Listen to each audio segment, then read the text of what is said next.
On the broadcast tonight, escalation. Israel drops a one-ton bomb on the home of a key Hamas military leader, killing him and 11 others. Where does the conflict go from here? New year, new laws, from taxes to text messaging. What to look out for and where as 2009 begins. Safe haven, an effort to give vulnerable kids a brighter future in a war zone.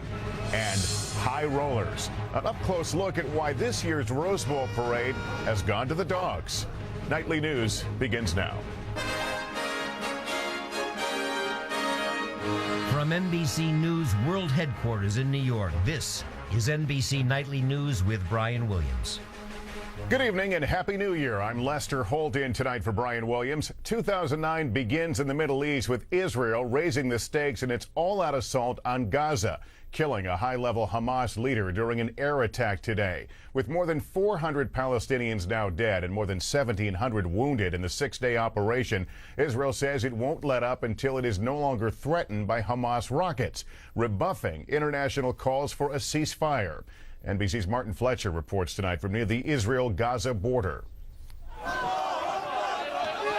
Israel's assault got personal today with a one-ton bomb.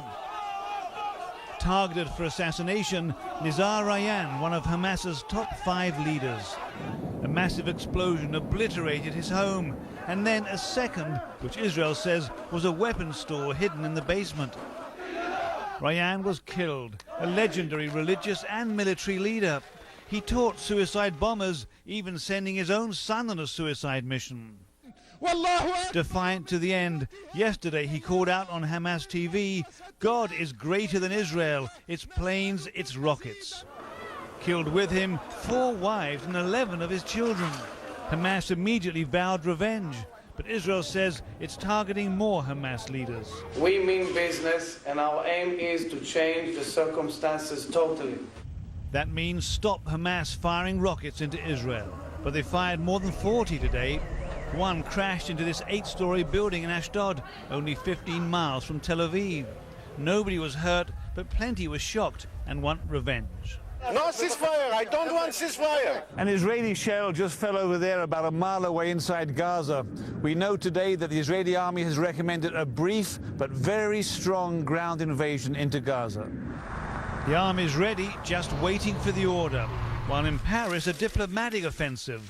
Foreign Minister Tzipi Livni explaining why Israel wants to reject a French proposal for a humanitarian ceasefire. At the end of the day, Hamas is a problem not only to Israel, but to entire Palestinian people. Inside Gaza, 1.5 million people short of everything. But Israel says it's allowed in more than 350 trucks of humanitarian aid into Gaza since the fighting began, and claims there is no humanitarian crisis in the Gaza Strip. There is enough food, enough medicine. Not in the hospitals. Doctors say it's a disaster. They're out of beds, out of medicines, and cannot cope with the wounded. Martin Fletcher, NBC News, on the Israel-Gaza border. The situation in the Middle East will be one of the big challenges President-elect Obama will face when he takes office 2.5 weeks from now. The Obamas are headed back to Chicago tonight after their Hawaii vacation. Then it's on to Washington. Here's NBC's Ron Allen. President-elect Barack Obama kept to his one president at a time position today, making no public comment about Gaza. However, candidate Obama laid out positions very much in line with President Bush. Last July, Obama even visited an Israeli town now under fire from Hamas. If somebody was sending rockets into my house where my 2 daughters sleep at night, I'm going to do everything in my power to stop that. Some in the Arab world see Obama's silence as complicity with Israel. Israel's security is sacrosanct. And recall past statements like his assertion Jerusalem should remain undivided as troubling. Obama later said those words were poorly chosen. Obama has been tough on Hamas, opposing the Palestinian elections that brought it to power. There is no room at the negotiating table for terrorist organizations. However, the question now is how engaged can Obama be when he takes office, facing an unrelenting economic crisis, certainly America's biggest concern. Aaron David Miller is a former Middle East negotiator. He's the Fix America's Broken House president. He's going to have to involve himself consequentially in foreign policy, but that is not going to be his first and overriding priority. Obama has contrasted his position to that of the Bush administration, promising the Arab-Israeli conflict will be a more urgent diplomatic priority for him. The key word, diplomacy. In terms of style, Obama has promised a much more hands-on approach. How much the president personally will want to get involved and in what way he should get involved will also depend a lot on the state of play in the region. Right now, with the White House in transition, it appears to be getting tougher for America to have much impact at all. I think we're faring very poorly. Even before Gaza, we were neither admired, respected, or feared in this region as much as we need to be, given its critical importance. The expectation is that the new Secretary of State, Hillary Clinton, may be thrust into a major role very soon. There's also been talk of a special envoy possibly for the region. Lester? Ron, the president-elect has a very full plate, as you note. The Middle East, not the only trouble spot he's got to deal with. The Afghanistan. Today, at least 20 Afghan police officers killed in an ambush by Taliban militants. How violent and deadly has Afghanistan become? Extremely, very, very deadly. One reason that Obama plans to send up to 30,000 additional U.S. troops to Afghanistan, that would essentially double the American presence there. The Taliban now controls big sections of the country, and 2008 was the deadliest year for American troops, 151 killed, and the concerns that that number could increase with more troops on the battlefield in 2009. All right, Ron Allen here in New York with us tonight. Thanks, Ron. In Baghdad today, the U.S. handed Iraqi troops authority over the Green Zone. A ceremony marked the handover of what has been the heavily secured headquarters of U.S. occupation forces since 2003. The move follows a year with the lowest number of American troops killed since the Iraq invasion, 314. But there was a record high number of American troops killed in Afghanistan. According to the Pentagon, 155 Americans were killed in 2008. Tonight, Cuba is marking the 50th anniversary of the revolution that brought Fidel Castro to power and turned the island into a communist nation. But as NBC's Mark Potter reports from Havana, the celebration is a bit subdued by concerns about the future. For 50 years and 3 generations, the arguments have raged over what the Cuban Revolution has done right or wrong and where the island is headed next. Alberto Falla is a well-known Cuban musician who was a teenager living in poverty when Fidel Castro and his band of rebels ousted Cuban dictator Fulgencio Batista. Since then, Falla says, the communist government has given him a free education, vastly improved medical care, and a sense of national pride he never felt before. It's like if all the doors and windows were open and a wave of light entered in your life. But Cuban lawyer Rene Gomez, a political dissident, has a much different view of the revolution. I think it has been a catastrophe for the Cuban people, a real catastrophe. Twice he was jailed after speaking out for human rights and political freedom. Today, Cuba has more than 200 political prisoners. For the government itself and most of the Cuban people, the biggest day-to-day concern remains the country's economic crisis, made much worse by 3 devastating hurricanes. Cuban President Raul Castro, who's taken over for his ailing brother Fidel, promises economic reforms, but Cuba's young people are impatient.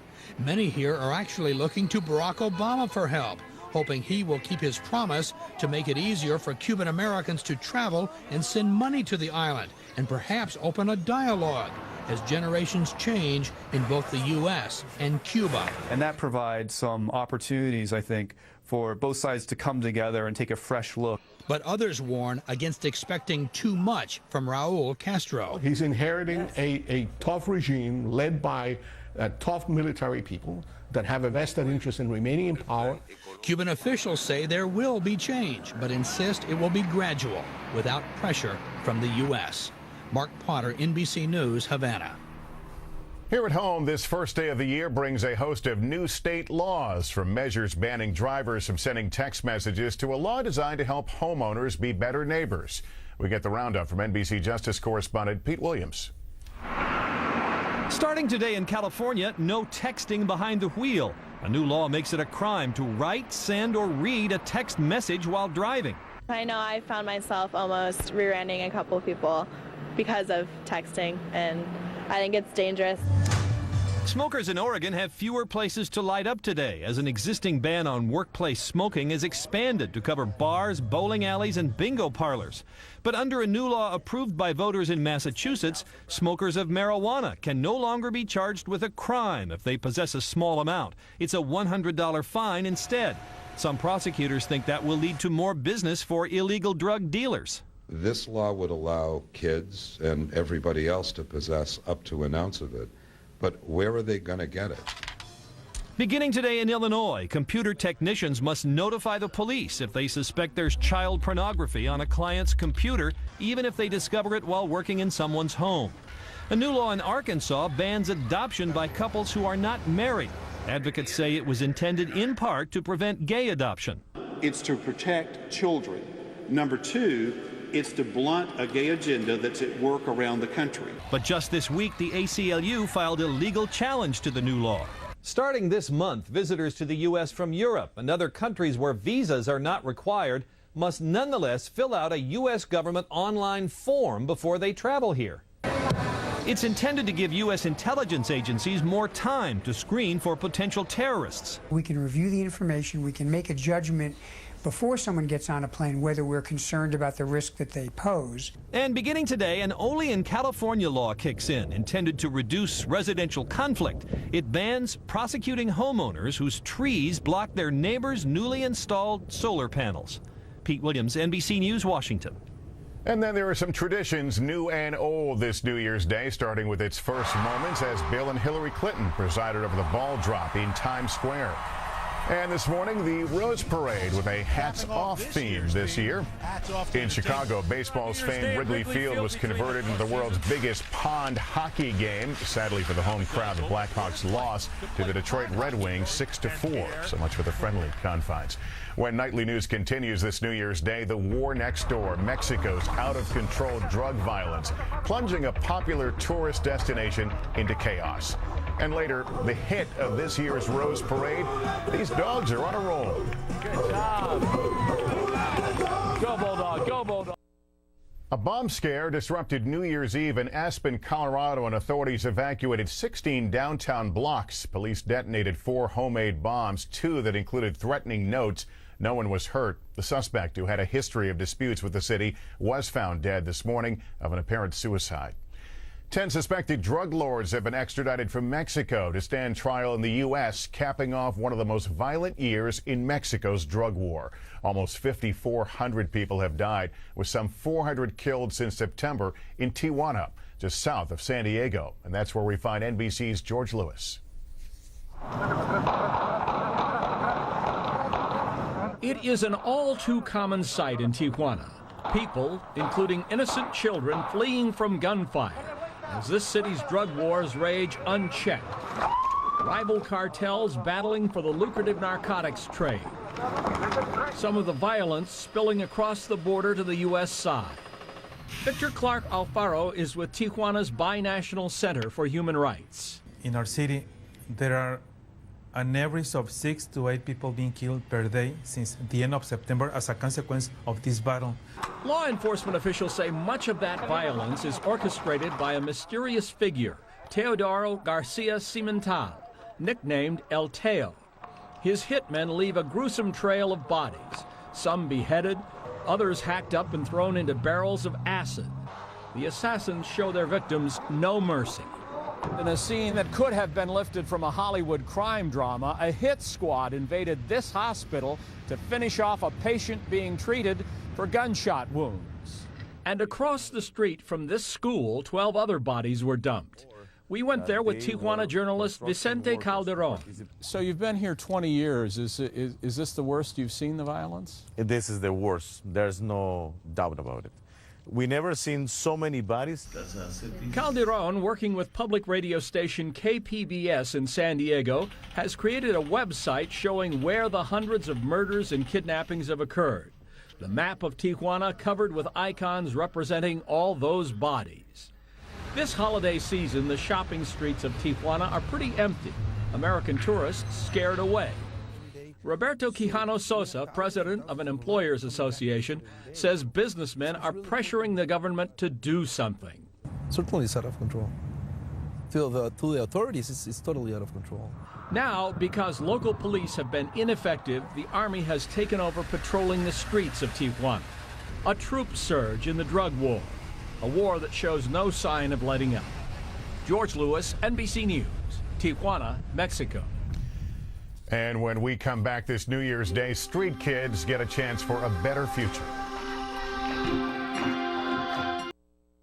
To Afghanistan now, and caring for street kids. There are tens of thousands of them in that country's capital, kids struggling to make money or just to survive. But now there's a glimmer of hope for these children, as we hear from NBC's Jim Maceda. You see them on every corner at every intersection. Kabul's street kids, some as young as 5, hustling and hawking for $1 a day on a good day. Fazl is typical. His father was killed in a rocket attack 8 years ago. His mother fled. His older sisters can't go out without escorts. If I had money, I'd buy firewood, but we can't even cover our windows from the cold, says his grandmother. So at 13, Fazl's the breadwinner. At least he has a home. While many kids live and beg in the streets, Fazl sells plastic shopping bags and helps out at a market selling nuts. All the money goes to the family. Grandma can buy some food, so she's happy I'm working, he says. But these streets are full of danger. Street kids are often beaten by police, kidnapped, and sold, some as sex slaves. There is a lot of bad people waiting for the children to use these children for their own benefit. But now there's help for Kabul's estimated 60,000 street kids. It's called Ashiana, or The Nest. It's an Afghan non-governmental organization which takes these kids off the streets. It gives them a daily hot meal, a basic education, but most importantly, a brighter future. Allowing the kids to be children again while teaching them a trade with music and art classes, even beautician training, and sports like soccer. Fazl, who wants to be a professional keyboard player, was recruited to join Ashiana a year ago. He was nervous. He said, "I'm afraid of you," recalls Homa, a social worker. "I'm afraid you're going to kidnap me." But today, Fazl is one of 4,500 children at the center's 6 branches, where he excels in reading. "I'm really thankful for all that Ashiana has done for me," he says. But even Ashiana can't keep Fazl off the streets. He can't afford to stop working, and today he made only 40 cents. Not enough to keep his dreams and his family alive. Jim Maceda, NBC News, Kabul. From South Africa comes word of the death of one of that country's most prominent anti-apartheid activists. Helen Suzman was often a lone voice for change that she gained worldwide attention as the only member of parliament in the 1960s to openly condemn the policies of the whites-only regime. She was a longtime friend of Nelson Mandela and was twice nominated for the Nobel Peace Prize. Helen Suzman was 91. Former Senator Claiborne Pell, a Democrat who represented Rhode Island in the U.S. Senate for nearly 4 decades, died today at his home in Newport. The multimillionaire son of a New York congressman, Pell was 90. He'll best be remembered for creating the Pell Grant, the college assistance program that's helped millions of Americans get an education. When Nightly News returns this New Year's Day, who let the dogs out? Skateboarding sensations become stars of the Rose Parade. We couldn't leave you tonight without sharing one of our favorite moments from a New Year's tradition, the Tournament of Roses Parade in Pasadena. This year featured the public coming out, if you will, for a pair of 2008 internet sensations. Who paws down are the best skateboarders on 4 legs. Here's NBC's Maria Menounos. Tyson and Tillman, the skateboarding bulldogs. Jim Blauvelt, Tyson's owner, and Ron Davis, Tillman's owner, say the canine duo are natural-born riders. The day he came home, he just went after that skateboard. He would bug me after our walk every day to go skate. You didn't hire a trainer to train him to do this? I wouldn't know how to train a dog to skate, no. Tyson and Tillman became media sensations, appearing on YouTube and the Discovery Channel. But to ride in 2009, their wheels took them to Colorado Boulevard. The granddaddy of them all, with majestic floral floats, high-stepping equestrian units, spirited marching bands, and 2 bulldogs. Pet food maker Natural Balance chose the pair to ride the company's float. Tyson and Tillman rip it up for 1 million spectators, with 40 million watching on TV in the U.S. and millions more in 215 countries worldwide. They stumble, get distracted, but for 2.5 hours, the pair do what they love most. Getting here was hard work. A practice track, complete with parade music, was built on a moving truck. Tyson and Tillman have been training for months, 3 days a week, 2 hours a day on this exact replica of the oval built on the Rose Parade float. Carving turns around a 50-foot bowl that's 16 feet wide in front of cheering crowds and loud music can be quite the trick to master. Go on your mark. And for an encore, oh, hi. a new dog with new tricks is already waiting. Meet Rose. Someday rolling down Colorado Boulevard in Tyson and Tillman's tracks. Maria Menounos, NBC News, Pasadena, California. We can't top that, so that's going to do it for our broadcast this New Year's Day. Thanks for being with us. I'm Lester Holt. Hope to see you right back here tomorrow evening. Good night, everyone.